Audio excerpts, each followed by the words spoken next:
भारत की राजनीति में एक बहुत बड़ा भूचाल आया है और ये सब हो रहा है संसद के ऊपरी सदन यानी राज्यसभा में। एक पार्टी, उसके कुछ सांसद और एक विवादास्पद कानून, इन सब के इर्द गिर्द एक ऐसी कहानी बन रही है जिससे सरकार की ताकत काफी बढ़ सकती है। पर सबसे बड़ा सवाल ये है, क्या ये कानूनी है? तो चलिए इस पूरे मामले को ना स्टेप बाय स्टेप समझते हैं। सबसे पहले देखेंगे कि आखिर हुआ क्या है, फिर जानेंगे कि इस कहानी के अहम किरदार कौन-कौन हैं, उस कानून की भी बात करेंगे जिसके दम पर ये सब हो रहा है, और देखेंगे कि संसद के नंबर गेम पर इसका क्या असर पड़ेगा। क्या ऐसा पहले भी हुआ है, और सबसे जरूरी, अब आगे क्या होने वाला है। तो कहानी की शुरुआत होती है एक ऐसी खबर से जिसने सबको चौंका दिया। आम आदमी पार्टी यानी एएपी के एक बड़े गुट ने ये ऐलान किया है कि वो सत्ता में बैठी पार्टी यानी बीजेपी में शामिल होने जा रहे हैं। और ये देखिए, ये जो कोट है ना, यही इस पूरे खेल की बुनियाद है। ये दावा सीधे इस गुट के एक प्रमुख सांसद की तरफ से आया है। वो अपने इस कदम को सही ठहराने के लिए भारत के संविधान का ही हवाला दे रहे हैं।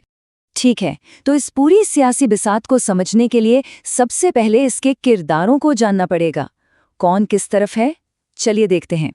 एक तरफ है आम आदमी पार्टी, मतलब एएपी, जिनकी दिल्ली और पंजाब में सरकार है, और अब उन्हीं के घर में यानी राज्यसभा में एक बड़ी सेंध लग गई है।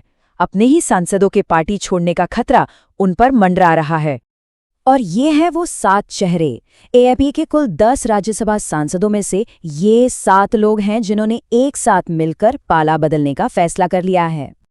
और दूसरी तरफ कौन है? भारतीय जनता पार्टी यानी बीजेपी, जो देश में सत्ता में है। और जाहिर है इस पूरे घटनाक्रम से सबसे ज्यादा फायदा भी उन्हीं को होता दिख रहा है, क्योंकि एनडीए गठबंधन और मजबूत हो जाएगा।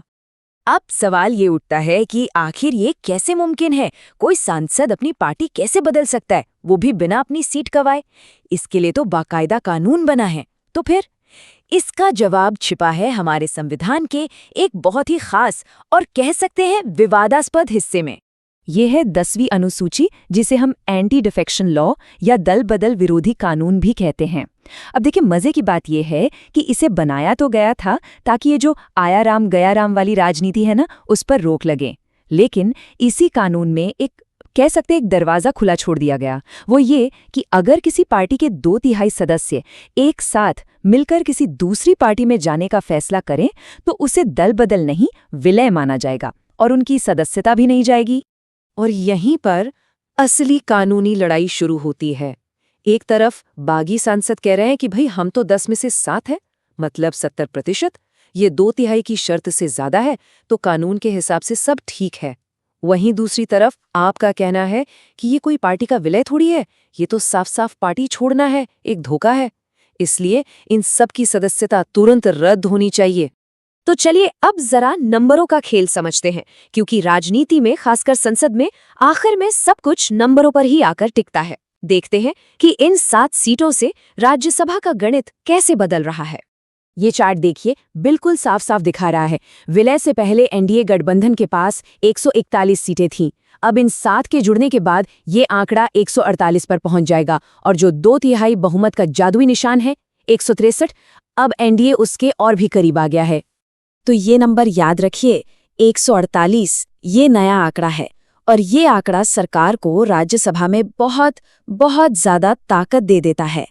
अच्छा, एक बात और, ऐसा नहीं है कि ये पहली बार हो रहा है। इस 2/3 वाले नियम का इस्तेमाल पहले भी हो चुका है।